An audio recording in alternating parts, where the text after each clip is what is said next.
अस्सलाम वालेकुम। In this video we will discuss past OSPEs related to your pathology OSPE block 9। ठीक है, as I said कि हम लोग ये सब करेंगे। तो लेट्स स्टार्ट। मिक्स हैं सबकी रेस्पिरेटरी सिस्टम की और ब्लड वेसल्स और हार्ट और इनमें से जो भी चीज़ें आई हुई हैं, let's do that. So first of all आपको सिनेरियो दिया होगा या पिक्चर दी होगी, आपने उसमें से चीज़ें आइडेंटिफाई करनी होगी, साथ कुछ ना कुछ और क्वेश्चन पूछा होगा। Let's begin. So first of all identify the lesion, what are the two most common causes of this lesion and write any two complications of this lesion. अगर आप देखें तो आपको जो है एक तो एबनॉर्मलिटी कहाँ नज़र आ रही है कि ये एरिया का वाइट है और ये एरिया थोड़ा तंग है उसकी निस्बत, और जो है वो थोड़ा रिलेटिवली नॉर्मल नज़र आ रहा है। ठीक है, और अगर आप वेंट्रिकल्स को देखें तो ये वाला वेंट्रिकल की वॉल की थिकनेस देखें और ये वाले वेंट्रिकल के वॉल की थिकनेस देखें। So this is indicating hypertrophic ventricular myopathy, cardiomyopathy. ठीक है, और इस हाइपरट्रॉफी की वजह से ये वाला एट्रियल डायलेटेशन हुई है। ठीक है, so this is left ventricular hypertrophy. Causes इसकी क्या है? हाइपरटेंशन, आयोटिक वाल्वुलर डिजीज या आयोटिक, क्योंकि इस लेफ्ट वेंट्रिकल से चीज़ें आयोटा में ब्लड जाना होता है, तो आयोटा में अगर स्टीनोसिस होगा ब्लड वापस से इसमें आ जाएगा, इसमें ब्लड का प्रेशर ज़्यादा रहेगा, मोर देन नॉर्मल रहेगा, जिसकी वजह से उसको अकोमोडेट करने के लिए वेंट्रिकल हाइपरट्रॉफी कर लेगा आपको। ठीक है, so this is the reason और कॉज। और हाइपरटेंशन की वजह से ऑब्वियसली आर्टरीज हों, वेसल्स हों या हार्ट इटसेल्फ। ठीक है, और हाइपरटेंशन की वजह से चाहे ब्लड वेसल्स हों चाहे हार्ट हों, उनकी वॉल्स में बहुत से चेंजेस आते हैं, जिसमें हार्ट के अंदर one of the manifestation is ventricular hypertrophy.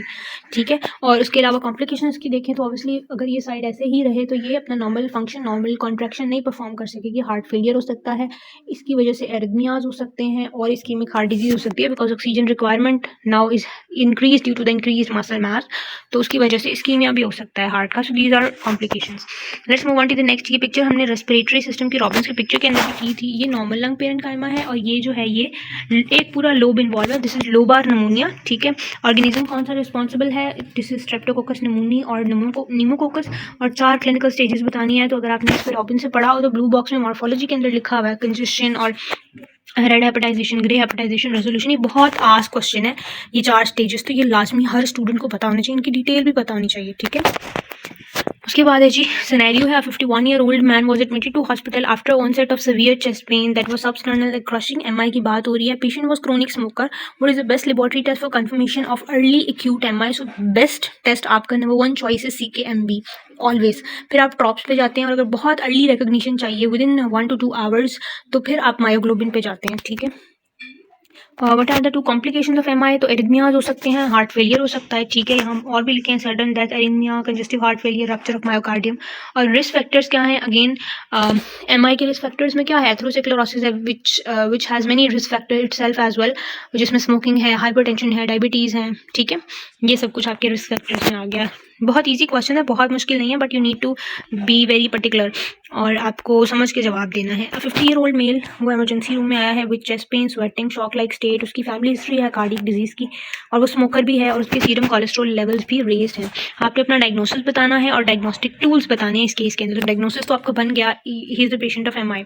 ठीक है, अब डायग्नोस्टिक टूल्स, आप सबसे पहले पेशेंट की ECG कराएंगे, फिर एकोकार्डियोग्राफी कराएंगे, फिर आप जो है वो कार्डियक बायोमार्कर्स कराएंगे। ठीक है, यही सारा कुछ आपका ECG, serum cardiac enzyme, C reactive proteins and echocardiography. First choice will be ECG। किसी भी कार्डियक पेशेंट के अंदर, किसी भी चेस्ट पेन के पेशेंट के अंदर we will do first of all ECG।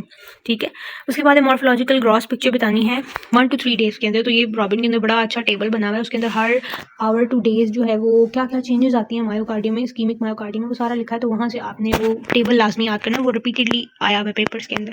ठीक है, mottling with yellow tan infarct in the centre, ये एग्जैक्ट बुक की लाइन है, उस टेबल की लाइन है। Give to expected complications in this patient. Obviously MI के पेशेंट के अंदर अगेन वही congestive cardiac failure, arrhythmias, sudden cardiac death हो सकती है। ठीक हो गया, वेंट्रिकुलर एन्यूरिज्म भी हो सकता है। आगे चलते हैं जी। उसके बाद अगला सिनेरियो 60, अच्छा ये ऊपर सेम ही है, वो स्टूडेंट के लिए है और टीचर के लिए अलग अलग लिखा हुआ है। 60-year-old पेशेंट, अच्छा ये UHS की पर्टिकुलर ऑस्पिटल UHS अपने क्वेश्चन बैंक में उसके हैं। ठीक है, तो बहुत चांसेस हैं ये रिपीट हो जाएं, बिकॉज UHS नए क्वेश्चन बहुत मुश्किलों से बनाता है, तो आप इनको जरूर करके जाइएगा। 60-year-old patient reported to the emergency with acute chest pain and sweating for last 3 to 4 hours. ये भी एमआई का ही है। लैब इन्वेस्टिगेशन अगर आप उसकी देखें तो उसके CK भी रेज्ड है और उसका ट्रॉप भी रेज्ड है। आपने डायग्नोसिस बताना है विच इज़ एमआई। आपने name two biochemical investigations which would you like to perform to support your diagnosis at this stage of the attack. तो एक तो हम ECG प्रेफर करेंगे। ठीक है, और दूसरे बायोकेमिकल इन्वेस्टिगेशंस का अगर उन्होंने पूछा है तो एक तो ये तो टोटल सीख के बताया हुआ है ना, मैंने आपको बताया सबसे पर्टिकुलर आपने रहना है और आपके लिए सबसे स्पेसिफिक मार्कर होता है CKMB, तो वो हम कराएंगे और मायोग्लोबिन कराएंगे, ये भी मैंने पहले बता दिया आपको, ठीक है। अच्छा, उसके बाद अभी पिक्चर दी हुई है लंग्स की, और लंग्स के अंदर this is showing acute pneumonia at red, ये रेड इसलिए हुआ है क्योंकि रेड हेपेटाइजेशन स्टेज के ऊपर है एक्यूट नमूनिया। और इसके अंदर क्वेश्चन पूछा गया ग्रॉस चेंजेस क्या आएंगे, तो red heavy and boggy lung होगा, फिर्म लिवर लाइक कंसिस्टेंसी, यही रेड हेपेटाइजेशन की जो आगे कॉन्टेक्स्ट में लिखा हुआ है ना, बुक के अंदर बॉक्स के अंदर लिखा हुआ है, यही लाइन यहाँ से वहीं से कॉपी की हुई है यहाँ पे, ठीक है। तो वो आपने अच्छी तरह से वो स्टेजेस देख लेनी है। उसके बाद है जी, this section of aortic wall shows blood seeping into muscular wall, the lumen of aorta is marked with yellow at the top of the picture.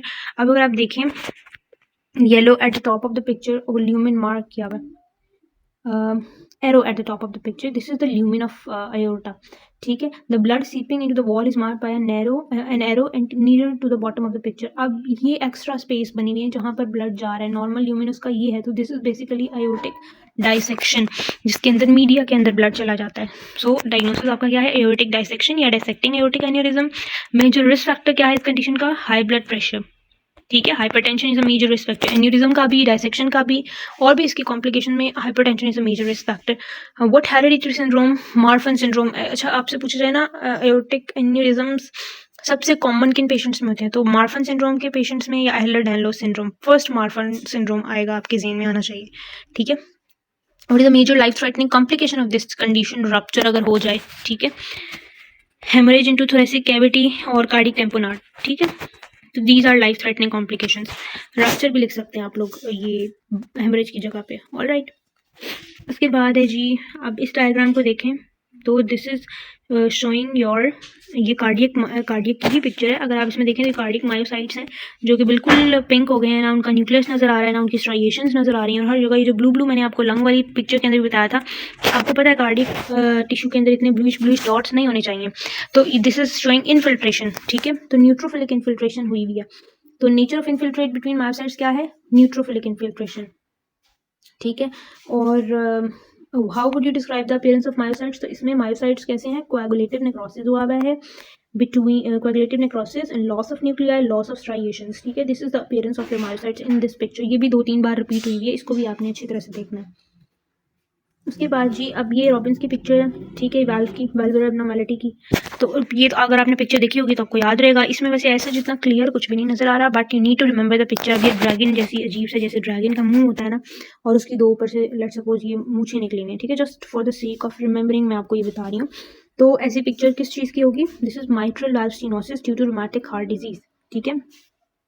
उसके बाद उन्होंने पूछा है एशकॉफ बॉडीज क्या होती है, मैकुलम प्लेग क्या होता है, ये भी बुक के अंदर दोनों चीज़ें लिखी हुई हैं, पढ़ा होगा तो आपको आ जाएगा। एशकॉफ बॉडीज क्या होती हैं, fibrinoid necrosis surrounded by macrophages, lymphocytes and plasma cells into myocardium due to myocarditis in rheumatic heart disease.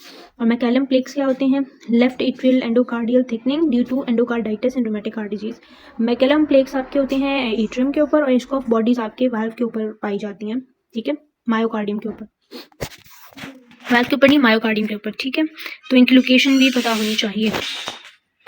उसके बाद है जी, ये हमारे पास आपने इसके डायग्नोसिस बताना है, 2 फीचर्स ऑफ आइडेंटिफिकेशन बताने हैं, और अच्छा सिनेरियो पढ़े, माइक्रोस्कोपिक स्लाइड है, लीजन की, लंग की लीजन है, 45 ईयर ओल्ड मेल है, प्लूरिटिक पेन है और शॉर्टनेस ऑफ ब्रेथ है। तो प्लूरिटिक पेन मतलब मसला लंग का है, और ये जो पिक्चर आपको नज़र आ रही है ना, ये जो आपकी ये कैरेटिन पर्ल्स नज़र आ रही हैं, और this is the characteristic feature of squamous cell carcinoma, ठीक है। और कार्सिनोमा है तो सेल्स कितने एटिपिकल हैं वो आप लिखते हैं, डिस्प्लेजिया लिखते हैं। जब भी कार्सिनोमा के फीचर्स आए ना तो आप उसमें डिस्प्लेजिया लिख सकते हैं, लाजमी आपने डिस्प्लेजिया लिखना है। सेलुलर ए टाइप या एटिपिकल माइटोसिस, ठीक है, वो यहाँ प्रोमिनेंट नहीं है, but it is a feature of, और पर्टिकुलर जो यहाँ पर फीचर है ना वो कैरेटिन पर्ल्स है स्क्वेमस सेल कार्सिनोमा का। While heavy smokers at risk for the development of multiple tumors of the upper aerodigestive tract because smoking causes diffuse chronic irritation of whole of respiratory tract and upper digestive tract, so multiple foci वहाँ develop हो जाते हैं, multiple जो है वो primary start to develop. Injury क्योंकि continuously होती रहती है वहाँ, पहले मेटाप्लेजिया होता है, फिर आहिस्ता आहिस्ता एनाप्लेजिया होता है, डिस्प्लेजिया होता है, और पूरा जो है वो पूरा ट्यूमर में वो डिफ्रेंशिएट हो जाता है, ठीक है। अच्छा जी, अब ये हार्ट का कट सेक्शन दिखाया हुआ है, एंड इसमें भी आप देख सकते हैं कि वेंट्रिकुलर वॉल कितनी थिक है।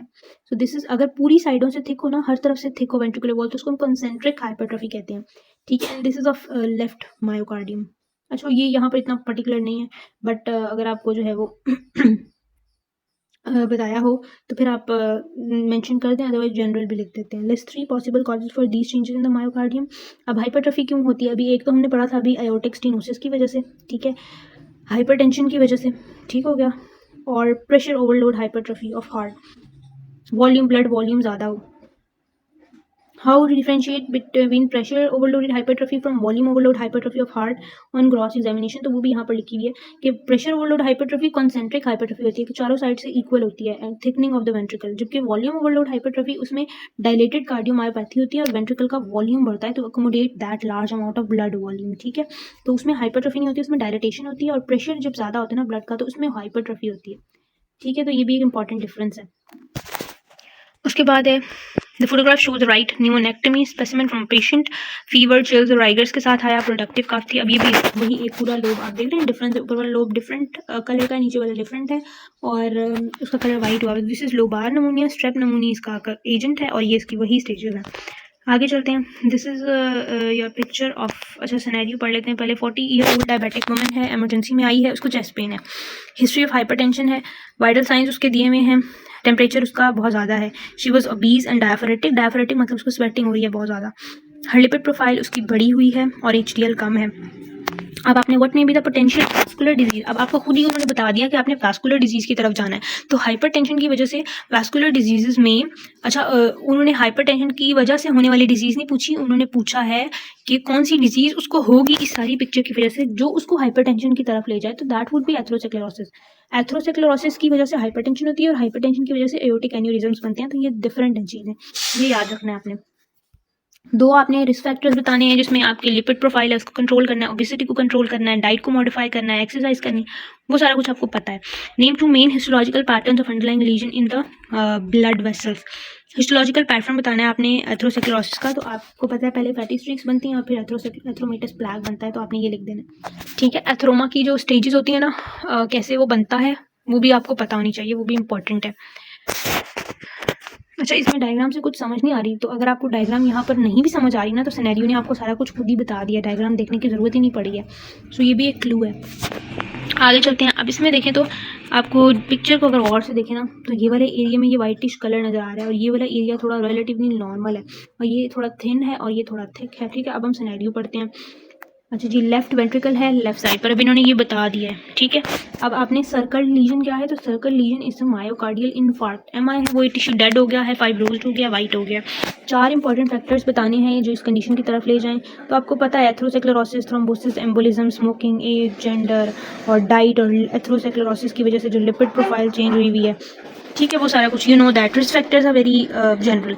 What will you see on microscopic examination in 5 hour old, ये आपके उसी टेबल में से आ जाएगा कि कंजेस्ट कोएगुलेटिव नेक्रोसिस हुआ है, एडिमा और हेमरेज, ठीक है।